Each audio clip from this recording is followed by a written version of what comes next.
સુરેન્દ્રનગર જિલ્લાના લીંબડી તાલુકાની civil hospital બાજુમાં આવેલ રાધે ગોવિંદ પાર્કના સ્થાનિકો પોતાની વિવિધ સમસ્યા લઈને લીંબડી નગરપાલિકા ખાતે દોડી આવ્યા હતા. તો વાત કરવામાં આવે તો લીંબડી શહેરના અલગ અલગ વિસ્તારોમાં રોડ, રસ્તા, ગટર અને પાણી ભરાવા થવાની સમસ્યાઓ સામે આવતી હોય છે. ત્યારે લીંબડી સિવિલ હોસ્પિટલ બાજુમાં આવેલા રાધે ગોવિંદ પાર્ક સોસાયટીમાં પણ કંઈક આવી જ સમસ્યા છે. ત્યારે આ વિસ્તારમાં રહેતા પીકે રાઠોડના નેતૃત્વ હેઠળ રાધે ગોવિંદ પાર્કના સ્થાનિકો લીંબડી તાલુકા નગરપાલિકા ખાતે દોડી આવ્યા હતા અને પાલિકા પ્રમુખ રઘુભાઈ પટેલને લેખિત તેમજ મૌખિક રજૂઆત કરવામાં આવી હતી. જેમાં જણાવાયું હતું કે છેલ્લા 10 થી 15 વર્ષ પહેલા સીસી રોડ બનાવાલ છે તે હાલ બિસ્માર હાલતમાં છે. તેમજ બાજુબાજુના વિસ્તારમાં વરસાદી ગંદા પાણીનો ભરાવો થઈ ચૂક્યો છે.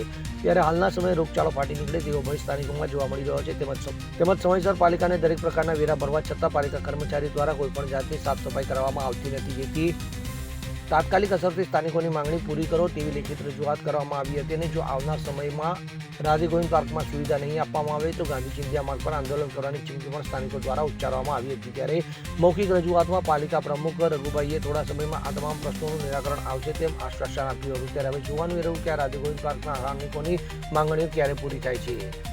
બ્યુરો રિપોર્ટ, પાકો ગુજરાત.